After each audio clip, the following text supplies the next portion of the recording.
How to create Psychedelic Space Monster, Part 2. Adobe Photoshop version. Flat colors. Set the opacity of the line art to 100%.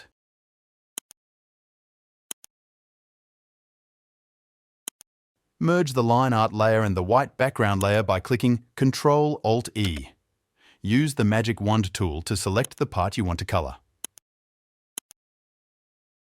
Go to Select, Modify, then Expand. Hit OK. Create a new layer under the merged line art layer and fill it with your desired color by pressing Alt Backspace.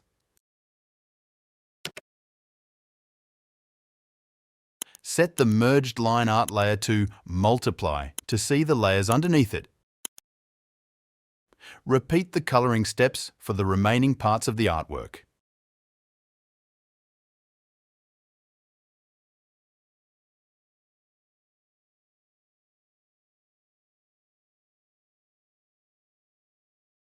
Once done, place the line art layer on top of the other layers.